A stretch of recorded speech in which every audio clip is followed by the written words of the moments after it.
Setelah kepergian Mbah Dirgana, warga desa berinisiatif menggelar doa bersama di teras rumah Ayu.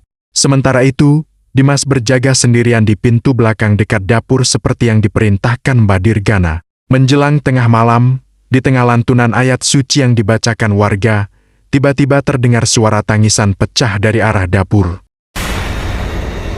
Selamat datang di channel Bagas Horror Story. Kisah nyata horor ini terjadi pada tahun 1994, yang dialami dan disaksikan oleh keluarga Pak Khairul dan Bu Kiki dan kedua putri mereka, Hesti dan Sri. Kala itu mereka memutuskan untuk mendirikan hunian di sebuah lahan kosong di pinggiran pemukiman yang masih sepi.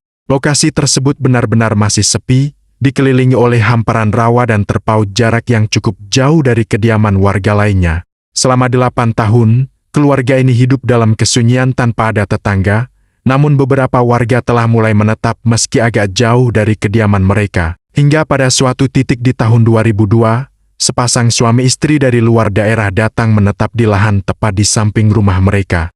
Sebelum kisah ini kita lanjutkan, alangkah baiknya pendengar budiman meninggalkan jejak, kamu berasal dari mana, agar admin tahu kisah ini sampai di mana saja.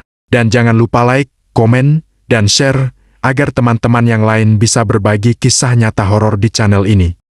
Kehadiran tetangga baru tersebut seolah mengakhiri masa kesepian panjang yang selama ini menyelimuti kediaman keluarga Pak Khairul. Sejak kehadiran penghuni baru tersebut, Bu Kiki menyimpan harapan bahwa tetangga mereka itu akan segera menggelar acara syukuran nantinya. Harapan ini didasari oleh tradisi setempat, di mana setiap pendatang baru biasanya mengadakan doa bersama sebagai bentuk permohonan perlindungan dari gangguan metafisika, sekaligus sarana sosialisasi agar dapat membaur dengan masyarakat sekitarnya. Namun, waktu terus berlalu, hari berganti minggu, tanpa ada tanda-tanda undangan maupun perkenalan resmi dari pasangan tersebut. Didorong oleh rasa penasaran dan etika bertetangga, Bu Kiki akhirnya berinisiatif untuk berkunjung terlebih dahulu. Melalui silaturahmi tersebut, diketahuilah bahwa pasangan suami istri itu bernama Dimas dan Ayu. Seiring berjalannya waktu, sosok Dimas dan Ayu dikenal oleh warga sebagai pribadi yang sangat tertutup. Mereka jarang berpartisipasi dalam kegiatan kemasyarakatan maupun mengikuti ibadah berjamaah di masjid, sehingga menciptakan kesan penuh misteri di mata penduduk sekitar. Terlepas dari sikap tertutup pasangan tersebut, Bu Kiki tetap berupaya menjaga hubungan baik sebagai bentuk etika bertetangga, mengingat posisi kediaman mereka yang saling berdampingan. Memasuki awal tahun 2003 setelah setahun menetap, Ayu mengandung buah hati pertamanya. Kondisi ini membawa perubahan positif, di mana Ayu menjadi lebih komunikatif dan sering berkonsultasi dengan Bu Kiki maupun warga lainnya mengenai perkembangan kehamilannya. Masa kehamilan tersebut awalnya berjalan tanpa hambatan. Namun saat usia kandungan menginjak bulan ke-7, serangkaian fenomena di luar logika mulai menghantui Ayu maupun warga sekitarnya. Suatu pagi, suasana tenang terusik oleh aroma masakan yang sangat menggugah selera. Bu Kiki yang merasa heran kemudian mendatangi Sri, seorang tetangga yang tinggal di depan rumahnya untuk mencari tahu asal aroma tersebut. Sri juga tidak mengetahuinya, namun dia menduga barangkali Ayu lah yang sedang memasak dan mempersiapkan hidangan untuk syukuran 7 bulanan kehamilannya. Namun muncul pertanyaan di benak mereka, mengapa Ayu melakukannya sendirian tanpa meminta bantuan warga? Didorong oleh rasa penasaran dan kepedulian, keduanya memutuskan untuk mendatangi rumah Ayu. Di sana mereka mendapati Ayu tengah sibuk memasak aneka makanan dalam jumlah yang cukup banyak. Bu Kiki bertanya untuk apa Ayu memasak sebanyak itu, dan kalaupun untuk acara syukuran dia tidak perlu memasak banyak karena tetangga mereka juga tidak seberapa. Ayu lalu menjelaskan bahwa suaminya Dimas lah yang memintanya memasak untuk acara 7 bulanan dan sekaligus syukuran atas rumahnya. Karena sudah setahun berada di sana, mereka belum mengadakan acara syukuran. Akhirnya Bu Kiki dan Sri langsung membantu Ayu menyelesaikan persiapan jamuan tersebut.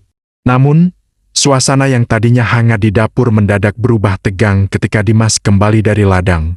Dengan raut wajah penuh keheranan, Dimas mempertanyakan alasan di balik banyaknya hidangan yang dimasak oleh istrinya.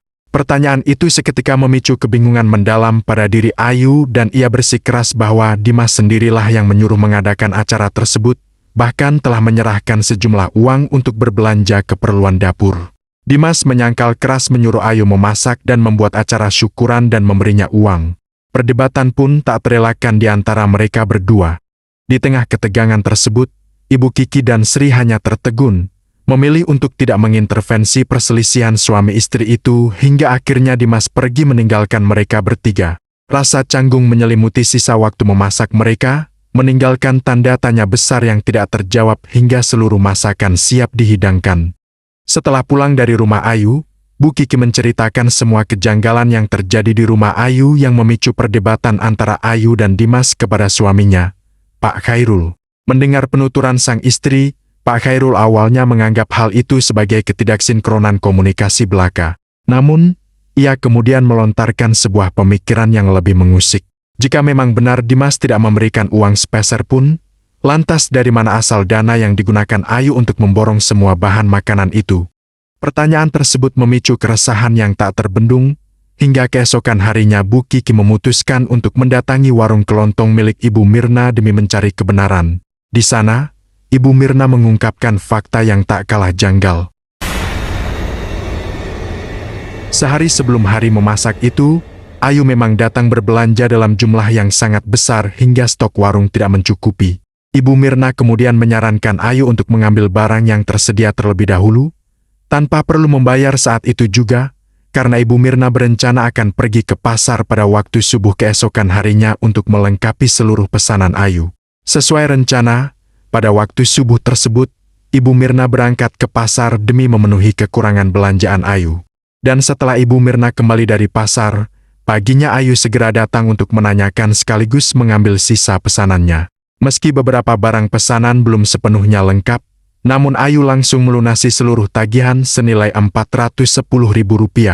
Ia menyerahkan uang Rp500.000, lalu menerima uang kembalian sebesar Rp90.000 dari Ibu Mirna sebelum akhirnya pulang. Setelah kepulangan Ayu, Ibu Mirna segera bergegas menyiapkan sisa pesanan yang belum lengkap, agar sesuai dengan nilai transaksi yang telah dibayarkan. Namun, rasa kantuk yang berat akibat beraktivitas sejak pagi buta membuatnya tertidur sejenak di sela kesibukannya. Di tengah tidurnya yang lelap, tiba-tiba ia terbangun karena mendengar sesuatu yang berantakan. Sang anak tanpa sengaja menjatuhkan senampan telur yang sedianya merupakan pesanan milik Ayu. Meski sempat tersulut amarah, Ibu Mirna segera meredam emosinya dan mencoba berlapang dada. Ia merenung, menganggap insiden tersebut sebagai pengingat untuk lebih banyak bersedekah atas sebagian keuntungan yang baru saja ia peroleh. Namun saat ia membuka laci untuk mengambil uang kembalian dari Ayu guna membeli telur pengganti, ia tertegun dalam kebingungan. Uang yang seharusnya tersimpan di sana telah berubah wujud menjadi sehelai daun nangka kering. Kalimat istighfar spontan terucap dari bibirnya saat menyaksikan keanehan tersebut. Kendati demikian, Ibu Mirna memilih untuk tidak meminta penjelasan pada Ayu. Dengan penuh pertimbangan dan sikap positif, ia mencoba meyakinkan diri bahwa mungkin ia yang ceroboh atau uang tersebut terjatuh di tempat lain.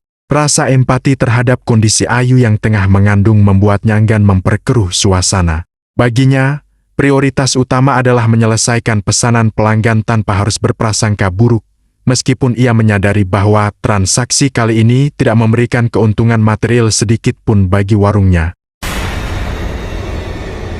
Mendengar kesaksian tersebut, Ibu Kiki dilingkupi keresahan yang mendalam.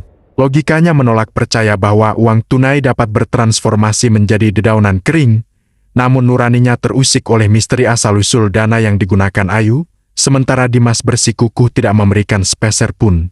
Demi menjaga perasaan Ayu yang tengah mengandung, Bu Kiki dan Bu Mirna sepakat untuk menyimpan rahasia tersebut rapat-rapat. Acara syukuran pun akhirnya terlaksana dengan khidmat tanpa ada gangguan berarti. Waktu berlalu hingga Ayu melahirkan putra pertamanya yang diberi nama Bagus. Kehidupan keluarga tersebut tampak berjalan normal dan harmonis, seolah kabut misteri masa lalu telah sirna. Namun, ketenangan itu tidak berlangsung lama. Beberapa tahun kemudian, saat Ayu mengandung anak kedua, perilaku ganjil kembali muncul dan kali ini mengguncang ketenangan seluruh warga desa. Sejak awal kehamilan keduanya, Ayu menderita batuk kering yang tidak lazim, dan anehnya, serangan itu hanya muncul secara konsisten menjelang waktu subuh dan maghrib. Yang lebih membuat keadaan Ayu begitu memprihatinkan, Dimas menunjukkan sikap yang begitu acuh terhadap kondisi istrinya. Ia sama sekali tidak mempedulikan kondisi kesehatan Ayu, bahkan menolak untuk sekedar membelikan obat maupun membawanya untuk berobat ke klinik. Kondisi Ayu yang kian memprihatinkan memicu keprihatinan Pak Khairul. Beliau sempat menegur Dimas dengan keras atas ketidakpeduliannya. Meski sempat berjanji pada Pak Khairul untuk membawa Ayu ke dokter, Dimas nyatanya tidak pernah menepati ucapannya. Hingga kandungan Ayu menginjak usia 9 bulan, batuknya tak kunjung sembuh. Para tetangga yang merasa iba mencoba membantu dengan memberikan berbagai obat, mulai dari ramuan tradisional hingga obat dokter, namun semuanya sia-sia. Setiap subuh dan menjelang maghrib, suara batuk Ayu yang parau terdengar di lingkungan rawa itu, menggambarkan rasa sakit yang dideritanya. Sampai pada akhirnya, terjadilah sebuah peristiwa besar yang sama sekali tidak disangka-sangka oleh siapapun. Pada suatu sore setelah waktu asar, Ayu yang belakangan mulai rutin mengikuti sholat berjamaah di masjid, sedang dalam perjalanan pulang.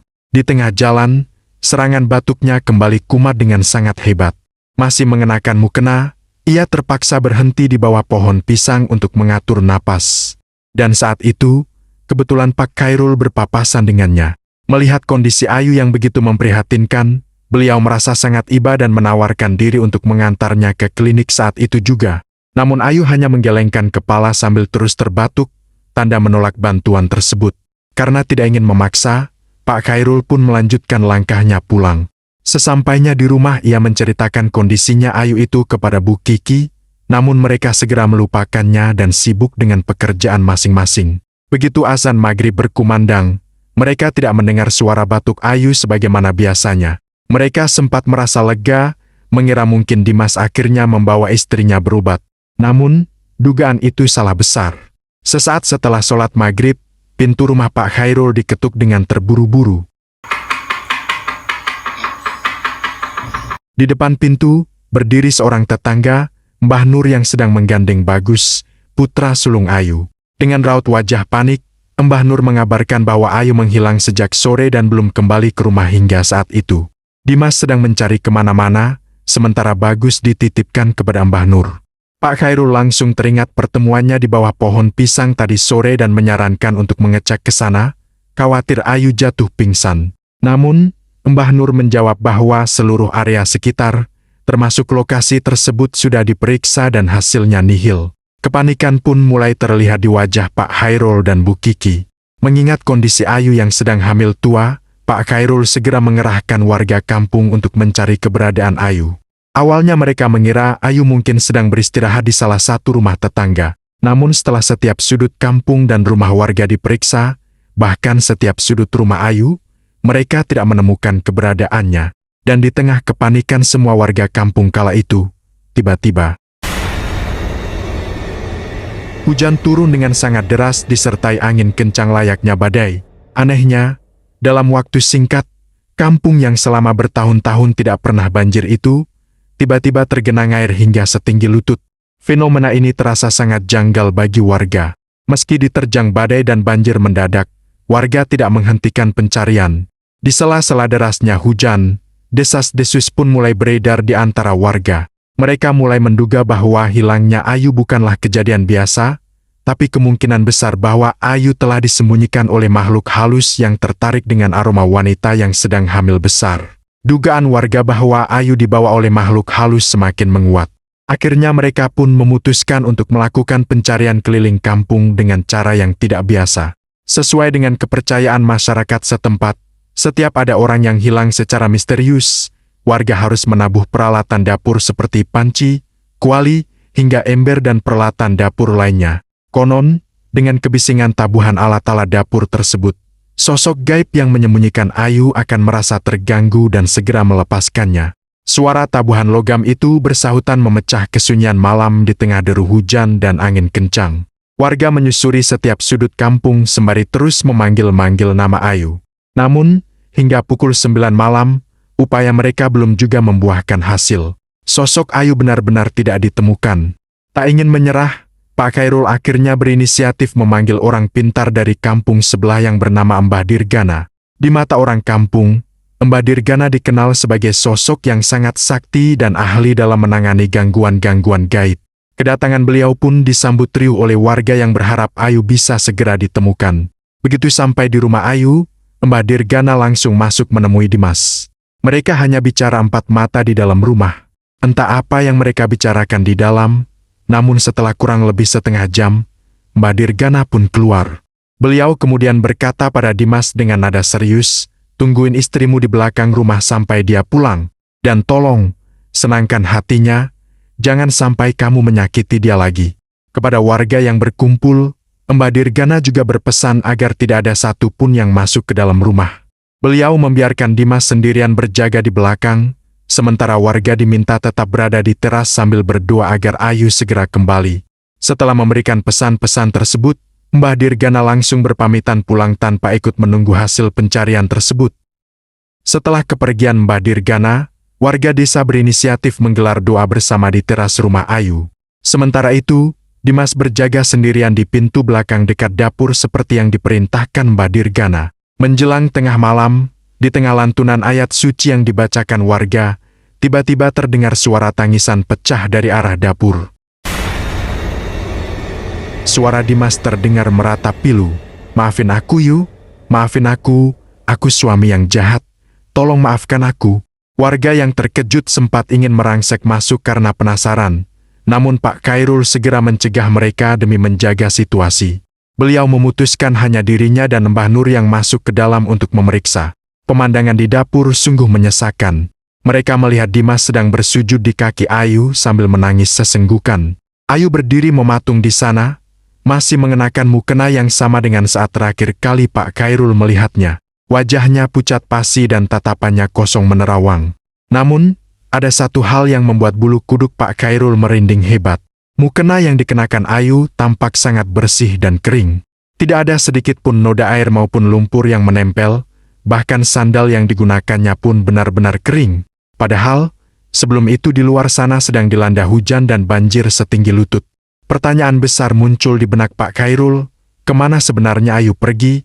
Karena semua sudut kampung telah mereka telusuri di tengah hujan dan angin kencang. Tapi kini dia ada dengan pakaiannya tetap bersih seperti sedia kala. Namun mereka berusaha terlihat tenang dan dengan memberanikan diri, Mbah Nur memegang tangan Ayu yang terasa dingin dan mengajaknya masuk ke kamar untuk berganti pakaian. Saat hanya berdua, Mbah Nur bertanya pelan, "Ayu, kamu dari mana? Kenapa baru pulang selarut ini?" Ayu tidak menjawab. Ia justru memberikan tatapan yang sangat tajam hingga Mbah Nur merasa ciut dan ketakutan. Mbah Nur segera memanggil Bu Kiki untuk menemani, berharap kelembutan Ibu Kiki bisa mencairkan suasana. Setelah Bu Kiki masuk, dia mengelus bahu Ayu dengan lembut dan bertanya, "Ayu, kamu dari mana saja? Kami semua panik mencarimu. Kami khawatir terjadi sesuatu padamu." Sesaat setelah Bu Kiki berkata, barulah Ayu buka suara dengan nada datar. "Saya tadi pergi keluar bersama Mas Dimas. Dia mengajak saya jalan-jalan ke kota untuk makan nasi pecel. Sudah lama dia tidak mengajak saya pergi jalan-jalan. Dia juga membawa saya berobat, makanya batuk saya sudah sembuh. Mas Dimas juga membawa saya periksa ke dokter kandungan. Kata dokter kandungan di sana, anak saya perempuan dan 2 hari lagi saya akan melahirkan." Mendengar semua penuturan Ayu, Bu Kiki terkejut bukan main. Bagaimana mungkin Dimas mengajak Ayu jalan-jalan ke kota? Karena selama Ayu hilang, Dimas selalu ada bersama warga melakukan pencarian. Tidak mungkin Dimas membawa Ayu ke kota. Belum sempat rasa heran itu terjawab, Mbah Dirgana kembali datang setelah mendapat kabar bahwa Ayu telah ditemukan. Dengan nada bicara yang berat, beliau mengungkapkan kebenaran yang mengerikan kepada Dimas. "Ayu sebenarnya dibawa oleh makhluk halus yang menyerupai dirimu. Istrimu telah lama terkecoh oleh sosok itu. Tapi kamu tidak menyadarinya karena ketidakpedulianmu dan tidak ada tindakan apapun yang kamu lakukan," kata Mbah Dirgana. Dan yang lebih membuat Dimas semakin histeris, janin yang dikandung oleh Ayu bukanlah anak Dimas, melainkan janin dari makhluk halus yang telah membawa Ayu. Mendengar semua penjelasan Mbah Dirgana, Dimas tak kuasa menahan perasaannya. Ia menangis sejadi-jadinya, dilingkupi penyesalan luar biasa karena selama ini telah menelantarkan dan tidak memedulikan istrinya. Di sela isak tangisnya, Dimas terus memohon ampun di hadapan Ayu. Namun Ayu justru tampak kebingungan. Baginya, ia tidak merasa Dimas telah melakukan kesalahan apapun. Dan dalam ingatannya, Ia baru saja kembali dari perjalanan yang menyenangkan bersama suaminya. Bu Kiki yang menyaksikan hal itu sempat menduga Ayu mungkin sedang mengalami tekanan mental hingga berhalusinasi. Namun logika Bu Kiki kembali seperti tersadarkan pada kenyataan fisik yang ada di depan mata mereka. Bagaimana mungkin setelah hujan deras dan banjir yang merendam kampung, Ayu pulang dengan mukena yang tetap putih bersih dan kering sempurna. Tepat 2 hari setelah kepulangannya, apa yang dikatakan Ayu menjadi kenyataan.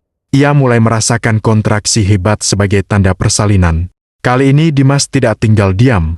Dengan sigap ia meminta bantuan tetangga untuk membawa Ayu ke klinik bersalin. Namun, takdir berkata lain. Di tengah perjalanan, Ayu tidak lagi mampu menahan rasa sakitnya dan melahirkan seorang bayi perempuan di dalam kendaraan. Benar apa yang dikatakannya, bayi itu berjenis kelamin perempuan. Akan tetapi, kebahagiaan itu hanya sekejap. Tak lama setelah persalinan darurat tersebut, Ayu kehilangan kesadarannya dan mengembuskan napas terakhir. Seolah tak ingin terpisah dari sang ibu, bayi perempuan yang baru dilahirkannya pun menyusul beberapa jam kemudian.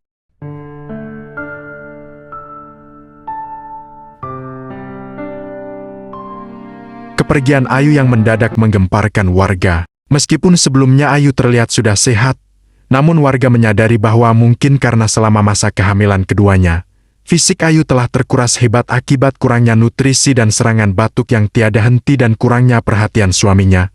Keadaan itulah yang membuat Ayu dan bayinya tidak sehat hingga meninggal. Jenazah ibu dan anak itu pun dimakamkan di hari yang sama. Dimas tampak sangat terpukul, raut wajahnya menyeratkan penyesalan yang terlambat, sebuah duka yang tak lagi bisa ia perbaiki. Beberapa tahun berlalu, Dimas memutuskan untuk menikah lagi dan tetap tinggal di rumah tersebut bersama istri barunya, dan tetap bertetangga dengan keluarga Bu Kiki. Namun, ketenangan di rumah itu tidak pernah benar-benar pulih. Konon, arwah Ayu sering muncul dan menghantui istri barunya Dimas.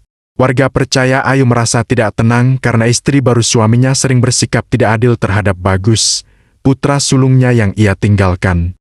Hingga kisah ini dituturkan, sosok Ayu dengan mukena putihnya masih sering terlihat oleh warga sekitar. Ia kerap menampakkan diri di sudut-sudut gelap sambil memanggil-manggil nama warga, hingga menjadi momok yang ditakuti di kampung tersebut. Kisah ini menjadi pengingat keras bagi kita semua tentang pentingnya menjaga keharmonisan rumah tangga. Rasa peduli dan perhatian tulus terhadap pasangan bukan sekedar kewajiban, melainkan benteng utama untuk menghalau kekuatan gelap yang ingin merusak kedamaian keluarga. Naudzubillahi min dzalik. Sekian dulu kisah nyata horor kali ini. Sampai jumpa di kisah nyata horor berikutnya. Salam santun dari kami tim Bagas Horror Story.